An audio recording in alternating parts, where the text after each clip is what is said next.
माऊली संत ज्ञानेश्वर महाराज पालखी सोहळा हा 3 जिल्ह्यांमधून मार्गक्रमण करत असतो। पुणे, सातारा आणि सोलापूर यातल्या शेवटचा जिल्हा म्हणजे सोलापूर। याच ठिकाणी आज पालखी सोहळ्याने प्रवेश केला। मात्र सोलापूरकरांनी मोठ्या उत्साहात माऊलींचं जोरदार स्वागत केलं बरं का। सोलापुरातील धर्मपुरी ग्रामपंचायत दरवर्षी माऊलींचं स्वागत करते। यावर्षी सुद्धा धर्मपुरी ग्रामपंचायतीने चोख व्यवस्था ठेवली होती आणि इथून आढावा घेतला आमचे प्रतिनिधी प्रशांत सागवेकरांनी। जय हरी विठ्ठल। मी आत्ता सोलापूर जिल्ह्यामध्ये आहे। आपल्याला सगळ्यांना माहिती आहे माऊलींचा पालखी सोहळा हा 3 जिल्ह्यांमधून प्रवेश करतो। एक पुणे जिल्हा पहिला, दुसरा सातारा जिल्हा आणि हा शेवटचा जिल्हा म्हणजे सोलापूर जिल्हा। आज माऊलींच्या पालखी सोहळ्यानं सोलापूर जिल्ह्यामध्ये अधिकृतरित्या प्रवेश केलेला आहे।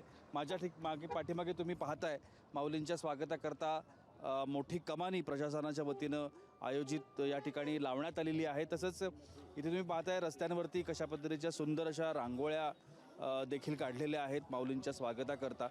माऊलींच्या पालखी सोहळ्यानं सोलापूर जिल्ह्यामध्ये प्रवेश केला आहे। सोलापूर जिल्ह्यामध्ये असणारी ही ग्रामपंचायत आहे, जिचं नाव आहे धरमपुरी आणि या धरमपुरी ग्रामपंचायतीवरतीच माऊलींच्या स्वागताची जबाबदारी असते आणि या ठिकाणीच माऊलींच्या स्वागताचा सोहळा या ठिकाणी पार पडलेला आहे। राज्यात या संपूर्ण परिसरातले विभागातले महत्त्वाचे जे अधिकारी आहेत, महत्त्वाचे नेते आहेत, त्यांच्या सगळ्यांच्या उपस्थितीमध्ये हा धरमपुरीमधला सोहळा हा पार पडलेला आहे आणि आता इथून माऊलींच्या पालखी सोहळ्यातला जो अंतिम टप्पा आहे तो सुरू होतो।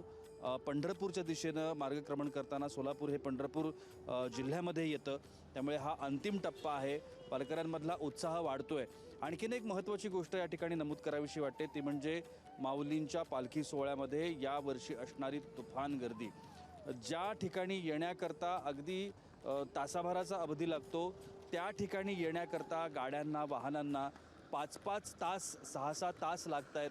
ही आजची स्थिती आहे। माऊलींच्या या आत्ता इथून पालखी सोहळा पुढे निघून गेला आहे, मात्र याच्या पुढचा जो सगळा भाग आहे हा ट्रॅफिक आणि जे दिंड्या आहेत, वारकरी आहेत, त्यांनी सगळा भरलेला आहे। त्यामुळे ट्रॅफिकसुद्धा वळवण्यात आलेलं आहे, अशी यावर्षीची स्थिती आहे। धरमपुरीमधून अधिकृतरित्या सोलापूर जिल्ह्यामध्ये माऊलींच्या पालखी सोहळ्यानं प्रवेश केलेला आहे, त्यामुळे वारकऱ्यांमधला उत्साह हा अजून द्विगुणित झालेला आहे। कॅमेरामन नित्यानंद नाईकसह मी प्रशांत सागवेकर, जय महाराष्ट्रसाठी धरमपुरीमधून।